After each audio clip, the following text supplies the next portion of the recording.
Mengejutkan, Gerard Vandenberg kritik tajam regulasi 11 pemain asing. Wow, kata itulah kita sematkan untuk pelatih timnas U23 yaitu Gerard Vandenberg yang terang-terangan kesal dengan keputusan PT LIB yang mana meresmikan 11 pemain asing di Liga Indonesia musim depan.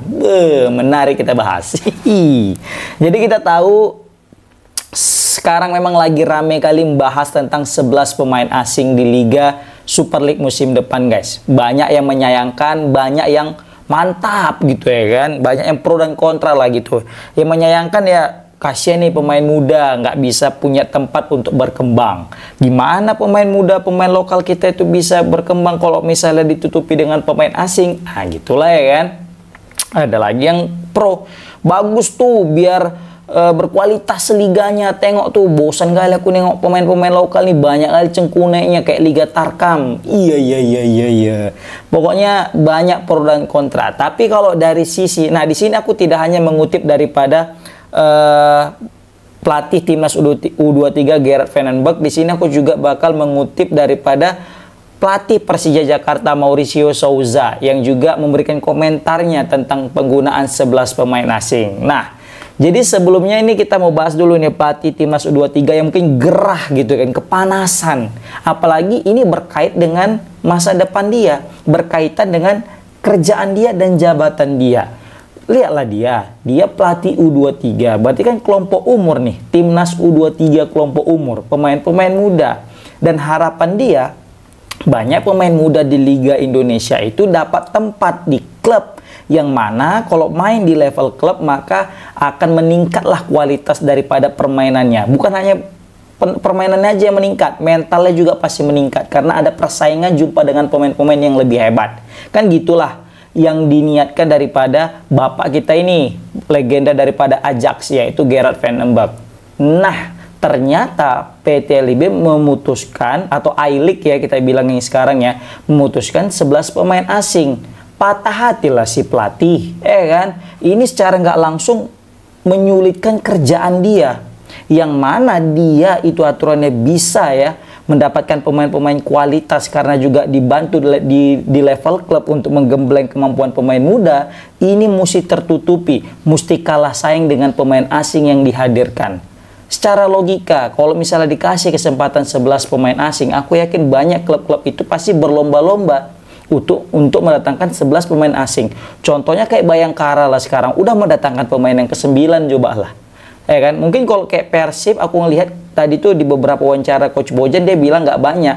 Paling cuma nambah satu lagi lah, 9 katanya. Kayaknya dia nggak mau sampai 11. Tapi kalau misalnya ada klub yang egonya tinggi, yang kesenggol egonya, 11-11-nya dipakainya. Nah, ini yang jadi masalah. Makanya Gerard Vandenberg itu semacam mengkritik ya regulasi 11 pemain asing dengan menyebut lelucon. Ini orang Indonesia, ini orang Belanda tapi lebih Indonesia kayaknya. Ya karena kebetulan pula dia melatih Indonesia kan gitu ya. Tapi ini sebenarnya bisa aja sih dia bodoh amat, bukan negaraku kok gitu ya kan. Tapi mungkin ini berkaitan dengan reputasi dia juga dan juga berkaitan dengan kecintaan dia sama Indonesia kok kayak gini ya kan. Apalagi dia mungkin sangat perhatian dengan kualitas-kualitas pemain muda Indonesia seperti itu. Makanya coach ini rame nih di support sama netizen ya kan. Bahkan ada juga yang macam menyeleneh ya kan. Coach, nggak takut coach kena sanksi? Iya. Coach nggak takut kena sanksi, nggak boleh dampingi timnas 12 hari? Iya. Coach, hati-hati di jalan ya coach ya? Iya. Memang kalau netizen Indonesia kalau udah ngelawak kan banyak lawak ulo kita bilang, orang Medan bilang. Pokoknya kasihan juga sih sebenarnya dengan Gerard Vandenberg ini dengan ada regulasi 11 pemain asing ini. Bayangkan, jadi dia ini kan kesal lagi nih. Boleh setiap klub mendatangkan 5 pemain U23 katanya dia. Nah, ini bagus lah ya kan. Berarti minimal wajib ada tuh 5 U23.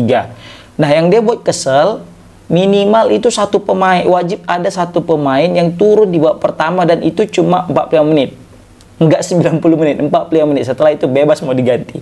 Nah, ini kesel dia. Ditambah lagi datangkan 11 pemain asing kata dia. Ini kontradiktif kali gitu. di satu sisi dia memang mau mensupport pemain-pemain muda tadi itu, ya kan, 5 pemain U23 dan 1 wajib main starter, udah agak senang dia, tiba-tiba wajib, bukan wajib ya, 8 pemain asing dan boleh 11.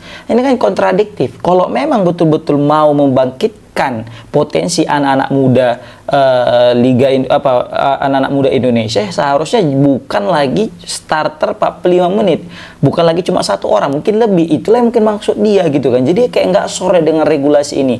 Dia kesannya gini, alah ini cuma formalitas aja ini, kayak gini, mana seriusnya ini, ya gitulah. Jadi ibaratnya kita kerja, kita mau dikasih target kayak gini, tapi ya kan perangkat-perangkat pendukungnya tidak mendukung. Makanya dia agak pening sendiri nih. Ini bisa jadi nanti kalau dia nanti pindah ke negara lain atau klub-klub lain yang latih, mungkin dia akan membawa kejadian yang ada di Indonesia ini sebagai lelucon. Dia akan bandingkan, aku pernah loh ngelatih di Indonesia, kacau kali. Dia nyuruh ngelatih pemain muda, ya kan, dituntut kayak gini, juara ASEAN. Tahu liganya cuma 1 yang boleh pemain U23. Udah gitu 11 pemain asingnya. 45 menit pula gitu pemain U23. Gitulah mungkin digibahnya negara kita ini. Memang agak lucu ya kan.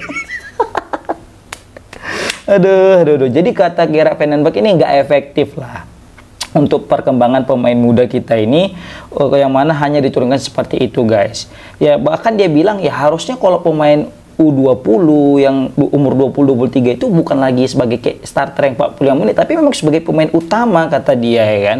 Bahkan dia bandingkan lah, aku di Ajax dulu umur 17 udah pemain utama loh kata dia gitu ya kan. Nah aku lihat juga Indonesia punya potensi loh sebenarnya kayak aku ini, gitulah kata dia kan.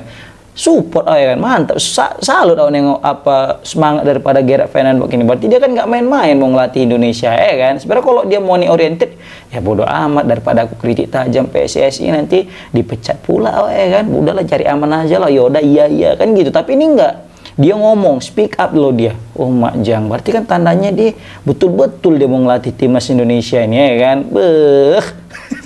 Tapi ya itulah, dia mungkin kesal aja gitu ya kan dengan ada regulasi-regulasi macam kayak gini kata dia. Memang coach mesti tahu juga coach, banyak sekali drama sebenarnya di antara pemain lokal kita ini kan gitu. Salah satunya itu gaji.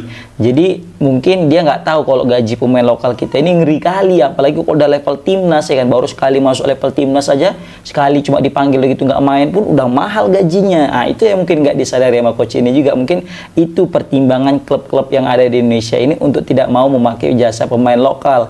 Makanya ngototlah mereka diadakan 11 pemain asing, karena kebetulan harganya murah, kualitasnya mewah. Ada pemain lokal kita harganya mewah, kualitasnya murah. Itulah mungkin beberapa pandangan daripada petinggi-petinggi klub, dan itu juga disampaikan oleh Bapak CEO Semen Padang, Win Bernardino. Kata dia harga pemain lokal udah kemahalan kata dia. Harganya hampir seperti pemain asing. Padahal mungkin ya pengalamannya baru sekali dipanggil sama Sintayong. Seperti itu ya. Tapi sekali lagi lah, setiap ada keputusan pasti ada plus minusnya. Setiap ada keputusan pasti ada pro dan kontra. Seperti itu. Ya walaupun sebenarnya perihal 11 pemain asing ini juga ya bagi yang mampu kan gitu kan. Karena ada mungkin sebagian klub ya dia mampu untuk mendanai 11 pemain asing yang mewah-mewah. Tapi ada juga sebagian klub yang mungkin dia bisa kita bilang duitnya pas-pasan. Terakhir dia nggak maulah pakai 11 gitu ya kan. Takut pula nanti nunggak gaji gitu ya kan. Nah ini aku salut sama Persib. Dia tuh nggak pakai egonya. Yang penting udah dapat 8. Dia mau nambah 1 lagi nggak masalah. Pokoknya dia nggak mau memaksakan 11. Karena memang kebetulan sesuai dengan kebutuhan tim. Kata Coach Bojan, dia tahu juga masalah budget, ya kan. Dia nggak mau merusak keuangan daripada Persib yang mana sebelumnya gaji lancar, tiba-tiba gara memaksakan 11 pemain terakhir gaji nggak lancar kan gitu. Namanya juga ya kalaupun memang betul ya 11 pemain asing ini maunya pun yang direkrut itu bukan pemain-pemain kacangan gitu ya kan. Jangan pemain-pemain asing yang main di Liga Malta, Liga-Liga ASEAN ya kan. Maunya pemain-pemain yang jelas-jelas jam terbang tinggi di level Eropa, itu baru mantap gitu kan. Tapi ya sekali lagi kalau di level Eropa harganya pasti mahal ya kan. Nggak ada pula duit klub-klub Liga Indonesia ini. Serba salah ya kan. Udah gitu juga nanti dia pikir juga ya kan, mak, Liga Indonesia udah kayak Liga Tarkam, pemainnya ngeri-ngeri kali. Baru kemarin yang oleh Romeni cedera itu hampir ngeri kali ya kan, patah pula kaki anti. Udahlah, nggak usah lah main di Liga Indonesia. Iya pula, gitu pula dia takutnya mikir orang itu ya kan, nengok track record pemain-pemain kita ini, liga-liga kita ini. Nah, ini juga disampaikan oleh Mauricio Souza selaku pelatih Persija Jakarta. Dia ikut juga mengomentari, guys. Jadi dia juga bingung nih, sama kayak Gerard Van den Berg. Dia bilang gini, waduh, ini apa sih urgensi daripada aturan ini? Dia nanya tujuannya apa nih? Dia mempertanyakan juga nih, padahal pelatih asing ya, klub asing, bukan timnas loh dia. Dia juga mempertanyakan tentang keputusan atau regulasi ini. Jadi dia bilang, aku nggak tahu ya sebenarnya maksud daripada niat liga ini apa sebenarnya, kata dia. Apakah ini ingin membuat kompetisi ini lebih kuat, kata dia. Nah, kalau memang betul ya pengen mau buat kompetisi ini jadi lebih kuat, maka ini bagus juga, kata dia.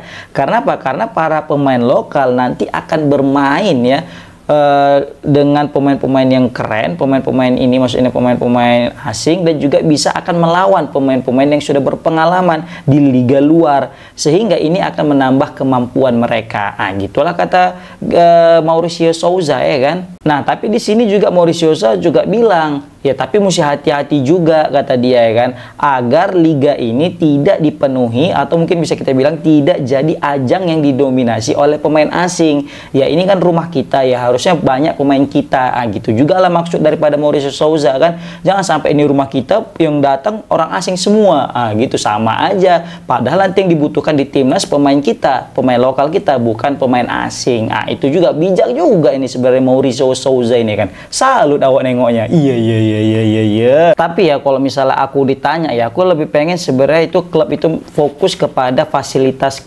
tim itu sendiri sih, bukan hanya fokus kepada 11 pemain asing. Jadi kayaknya bagus sih kalau misalnya PT LIB memberikan syarat itu dia fasilitas atau infrastruktur itu wajib mantap gitu. Jadi punya latihan sendiri, punya stadion yang keren gitu kan. Jadi kayak Dewa dengan Bali yang terlihat profesional. Kayaknya udah bisa ini, maunya fokusnya itu ke situ gitu, bukan ke 11 pemain asing.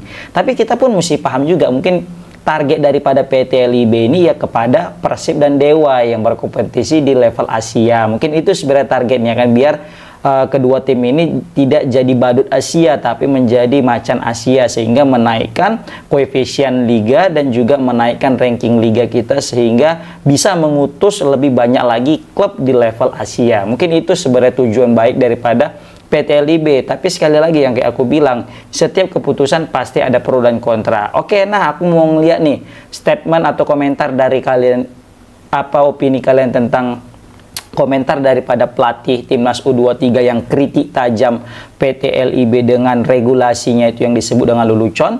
Komen di kolom komentar. Assalamualaikum warahmatullahi wabarakatuh.